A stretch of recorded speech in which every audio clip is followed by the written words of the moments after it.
बिस्मिल्लाहिर्रहमानिर्रहीम। अस्सलाम वालेकुम। आपका दोस्त सलमान हैदर। दुआ है परवरदिगार से कि उसने आपको और आपके अहले खाना को अपनी हिफ्ज़ो अमान में रखा हुआ। कोई शक नहीं कि टॉप स्टोरी मेरी ये है कि जहाज़ गया है जी कराची से दुबई, जिसमें 15 सूटकेस हैं विदाउट किसी कस्टम, विदाउट किसी इमिग्रेशन के। और इतलात ये है कि ये 15 के 15 सूटकेस डॉलर से भरे हुए थे। ये किसको पहुँचाने थे, ये क्या मामला है, कौन सी स्टोरी, कौन सी इतलात मेरे पास है, डेफिनेटली डिटेल उसकी मैंने बतानी है, लेकिन कुछ दीगर चीज़ें भी बड़ी अहम हैं। खान साहब जी हाँ मुसलसल अपनी लाइन और लेंथ तब्दील करते हुए नजर आ रहे हैं। जहां ये इनका बैटिंग का प्लान होता है, खान साहब बॉल पकड़ लेते हैं। जहां कहते हैं नहीं नहीं हमने बॉल करानी है, चलो शायद खान साहब कुछ कमजोर हो गए, किसी यू टर्न के ऊपर चले गए हैं, खान साहब कहते हैं ये ले बल्ला, लेकिन इनका सर जो है ना मुसलसल आसमान की तरफ ही है। इनको बॉल कहां से आ रही है, कहां से जा रही है, इनको कुछ भी नजर नहीं आ रहा, हक्का बक्का है। हर शॉट पर इनको इनका मतलूबा रिजल्ट मिलता हुआ नजर नहीं आ रहा। इवन खान साहब ने 8 दिनों में 5वां सरप्राइज भी दे दिया है, और यह ऐसा जबरदस्त सरप्राइज है जिसमें तय हो चुके कि इंतखाबात हर हाल में होने हैं, हर हाल में होने हैं, चाहे मार्च में आम इंतखाब हो जाए या कोई जिमनी इंतखाब, हर हाल में इंतखाब होना। और दोनों सूरत में खान साहब को सिर्फ विन विन वाली ही सिचुएशन है। डिटेल्स रखता हूं जी आपके सामने। रात को जो इंटरव्यू दिया था, खैर अभी तक वो इंटरव्यू के इंकशाफात जो है वो इन लोगों से संभलने में नहीं आ रहा है।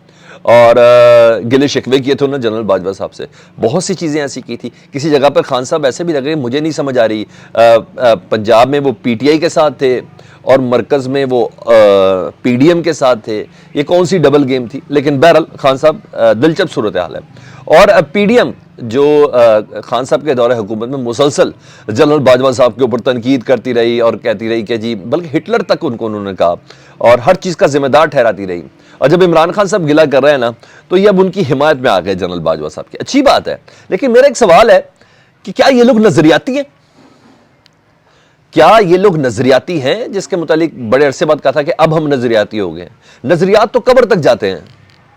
या आप उस वक्त जब जनरल बाजवा साहब के ऊपर तनकीद कर रहे थे उस वक्त झूठ बोल रहे थे, मक्कारी और फरेब कर रहे थे, या आज झूठ बोल रहे हैं, मक्कारी और फरेब कर रहे हैं? मेरा एक ये मासूमाना बीइंग अ सहाफ़ी और पाकिस्तानी सिटीजन होने के नाते मेरा इनसे डेफिनेटली ये सवाल ज़रूर है, ठीक है जी। मगर इतना मैं बता दूं, इस सारी सिचुएशन में ना इमरान खान साहब तनकीद जनरल बाजवा पे कर रहे हैं और एक्सपोज हुकूमत हो रही है, एक्सपोज नून लीग हो रही है। खैर वो तो ईंट से ईंट बजाने के बाद बहुत अच्छे तक उनका रोज़ा टूट गया था जरदारी साहब का, लेकिन एक्सपोज ये होते हुए नजर आ रहे हैं। और मजीद आपको बताऊं किस तरह एक्सपोज हो रहे हैं, ये नहीं, सहाफ़ी हज़रात भी एक्सपोज हो रहे हैं, बड़े सीनियर एंकर्स भी एक्सपोज हो रहे हैं, और जिस तरह इन्वेस्टिगेटिव जर्नलिस्ट भी एक्सपोज हो रहे हैं। हामिद मीर साहब ने इंकशाफ किया जी, और ये वो हामिद मीर साहब हैं जो कहते थे कि मेरा जो प्रोग्राम है ना जियो न्यूज़ पर, वो जनरल बाजवा साहब ने बंद किया था, इसका इमरान खान से कोई ताल्लुक नहीं था। वो सतूर वाली तकरीर कि हम आपकी वीडियो, आपको गोलियां किसने मारी, आपको याद है ना बहुत अच्छे से, मैं उस पर रिपीट नहीं पढ़ना चाहता। इसमें इमरान खान का कोई नहीं था। अब जब जब जनरल बाजवा साहब से मुतालिक कोई राज अफशा हो रहा है, कोई बात क्लियर हो रही है, ये लोग उससे क्लियर करने की कोशिश कर रहे हैं। इन्होंने लाइन अपनी क्यों तब्दील किया है, क्या गाइडलाइन है, मैं आपके ऊपर ये सवाल छोड़ता हूँ। लेकिन हैरानगी की बात है जी, ये साबित करना चाह रहे हैं कि जनरल बाजवा ही बिल्कुल बच्चे थे, जनरल बाजवा ही रोटी को चोची कहते थे, जनरल बाजवा को किसी भी बात का नहीं पता था। सुन लें, मैं आपके सामने वो रख देता हूं उनकी गुफ्तगू। हामिद मीर साहब कहते हैं कि जनरल बाजवा साहब को जानबूझकर मिसलीड किया गया, जनरल बाजवा को जानबूझकर मिसलीड किया गया था रजीम चेंज ऑपरेशन पे, तहरीक-ए-एतमाद वाले मामले पे।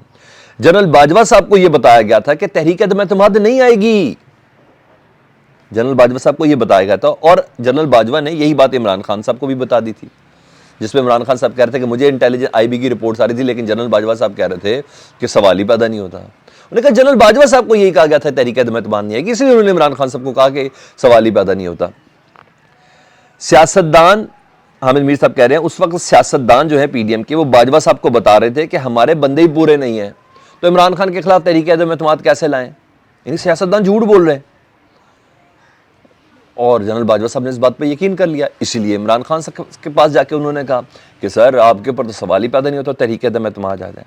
मैं आपको बताऊं ये क्या कर रहे हैं, ये वो साबित करना चाह रहे हैं कि जनरल बाजवा साहब रोटी नहीं बाकी चोची कहते थे। ये डैमेज कंट्रोल करने की क्यों कोशिश कर रहे हैं? ये क्यों साबित करने की कोशिश करें कि पाकिस्तान का आर्मी चीफ बेइख्तियार था? सर ये मान ही नहीं सकता मैं, ये पाकिस्तान का एक शख्स भी नहीं मान सकता, एक शहरी नहीं मान सकता, जो हमेशा अपनी फौज को, अपनी एस्टेब्लिशमेंट को, अपनी एजेंसीज को सुपरलेटिव डिग्री पे देखती, मुझ समेत। जी हाँ, मामलात की अवेयरनेस के हवाले से कोई मान सकता है कि आर्मी चीफ को धोखा दिया गया है? आर्मी चीफ को, जनरल बाजवा साहब को सियासी जमातों ने धोखा दे दिया है। अच्छा, ये कोई कह सकता है? और जब वो आर्मी चीफ भी हो, बात बताएं, जनरल बाजवा साहब आर्मी चीफ हो, आईएसआई का पॉलिटिकल विंग काम कर रहा हो और बड़ा एक्टिव हो, ये मुमकिन कैसे है कि बाप पार्टी जो है वो बाप बदल दे, वो पीटीआई छोड़ के पीडीएम में चली जाए? ये कैसे मुमकिन है? जिन्होंने बनाई, जिन्होंने इकट्ठा किया, इसमें तो कोई दो राय ही नहीं है ना। कैसे मुमकिन है? कैसे मुमकिन है कि एमक्यूएम का कोई मसला ही नहीं था? आज के मसलों से कम मसले थे, ज्यादा मसले थे इमरान खान के दौर में, मसला ही कोई नहीं था, और वो एकदम रातों रात खैमा बदल दिया उसने, अपने आप को होर कहने लग गए। ऐसा मुमकिन है कि आर्मी चीफ हो और पॉलिटिकल विंग भी आईएसआई का काम कर रहा हो? नहीं सर, मेरी एस्टेब्लिशमेंट इतनी कमज़ोर नहीं थी। आप गलत कर रहे हैं मीर साहब, ये डैमेज कंट्रोल करने की कोशिश करके आप काम कर रहे हैं, मेरी तो समझ में बिल्कुल भी नहीं आ रहा।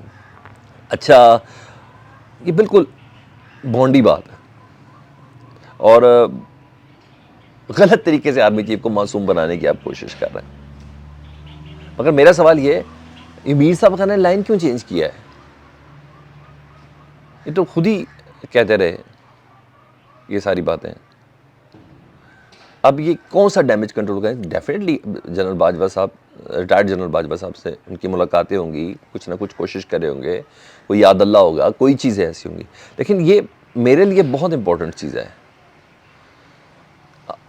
आप इतना तजब्जुब का शिकार क्यों कर रहे हैं? जिस स्टांस को आप लोगों ने खुद बनाया उससे क्यों आप लोग मुकर क्यों रहे हैं? ये क्या हो रहा है? क्योंकि इमरान खान साहब ने कल के इंटरव्यू में बड़ी हैरत अंगेज़ बात की थी, जो मुझे वाकई उस टाइम थोड़ा ख्याल तो आया था, मगर इतनी तवज्जो मैंने नहीं दी। खान साहब ने कहा हमें शक उसी वक्त गुजर गया था जब आर्मी चीफ की एक्सटेंशन पे मुस्लिम लीग नून भी वोट दे रही थी, पीपल्स पार्टी भी वोट दे रही थी। मुझे इतना पता चल गया था कि इस्टेब्लिशमेंट और नून लीग में राब्ते बहाल हो चुके हैं, और जनरल फैज़ को की वजह से मेरे जाना ठहर चुका है। ये फैसला हो चुका है कि मैंने जनरल फैज़ की ट्रांसफ़र में थोड़ी देरी की थी।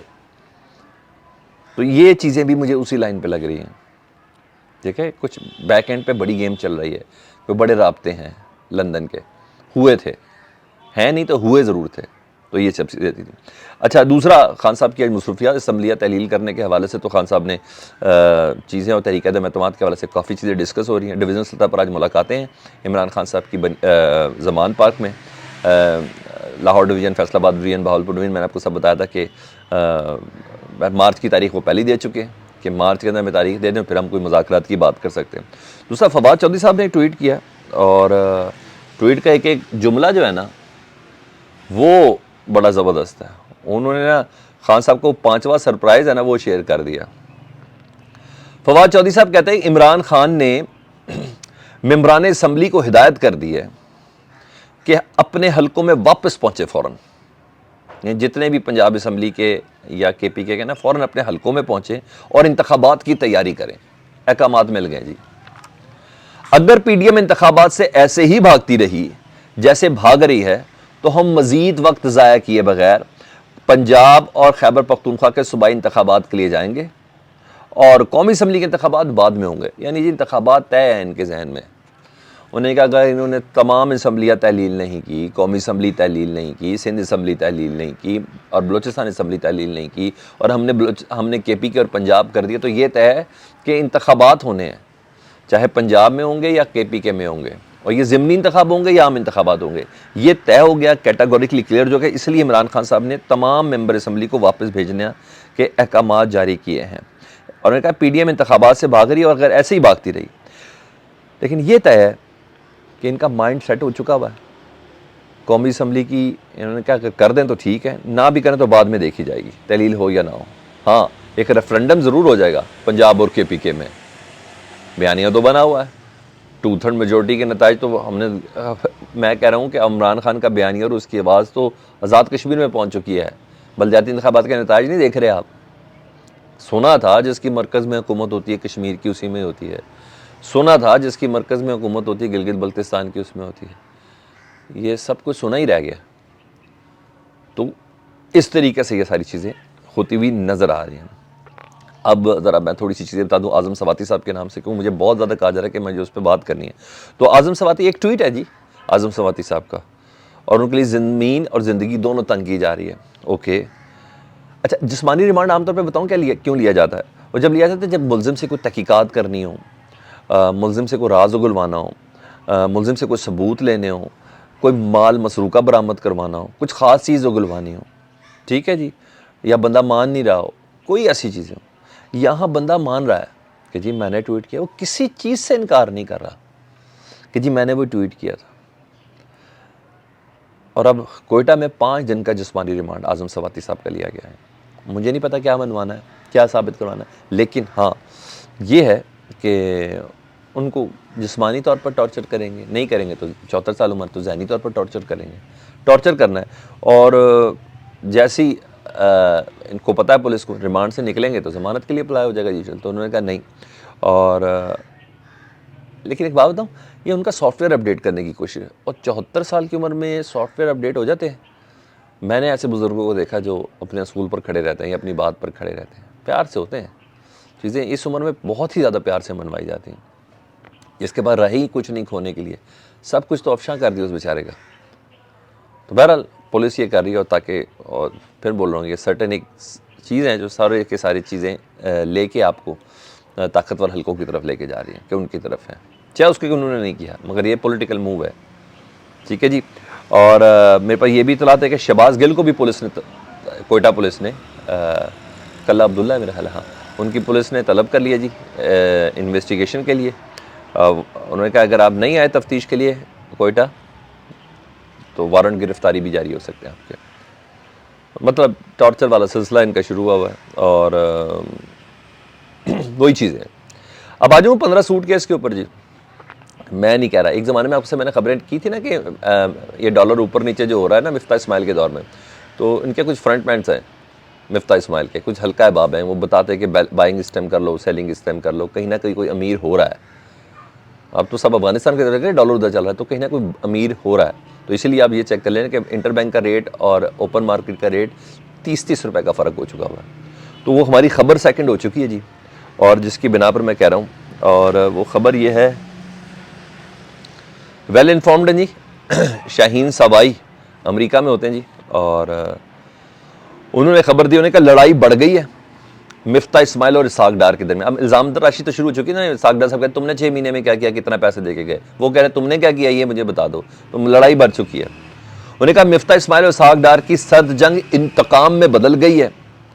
सेनेट कमेटी में ASF यानी एयरपोर्ट सिक्योरिटी फोर्स ने बता दिया है कि 15 सूटकेस जेट में कराची से दुबई गए और ASF ने स्कैन भी नहीं किए।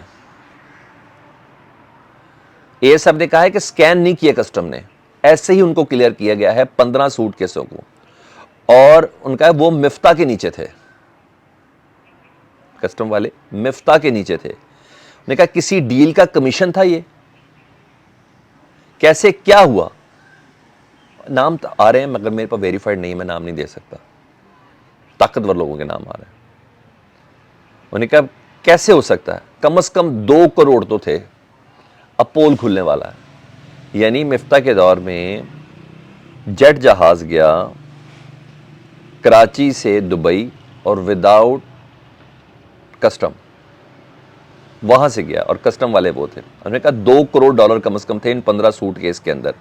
और उन्होंने एक चीज बोली दूसरे ट्वीट में, उन्होंने कहा इस प्राइवेट जेट में कौन कौन सवार था, और क्या कराची से एक वजीर की फैमिली के 2 अरकान भी इसमें सवार होकर 15 सूटकेस लेके गए। उन्होंने कहा मेरी इस खबर की तस्दीक कर लें मुसाफिरों की लिस्ट निकाल के। तो ये एक बहुत बड़ा पंडोरा बॉक्स खुलने वाला। हमें तो खैर मुझे तो कोई शक था ही नहीं कि ये सारी चीज़ें, मैं कहता हूँ जी खबरों में डॉलर 115 रुपए का हो गया, डॉलर 200 रुपए का हो गया, कंफर्म तो वही करेगा ना जिसने जाके लेना है, कहने में क्या अर्ज है। इंटर बैंक में डॉलर 225 का है, ओपन मार्केट में 60 रुपए का, 260 का भी नहीं मिल रहा, तो असल रेट तो ओपन मार्केट ही है ना। और ये सारी चीज़ें, ये धंधा है पर गंदा है, इनकी मर्जी और मंशा के साथ हो रही है। फीडबैक से मुतालिक ज़रूर आगाह कीजिएगा। अपना बहुत ज़्यादा ख्याल रखें। अल्लाहुम्मा सल्ली अला मुहम्मद व आले मुहम्मद।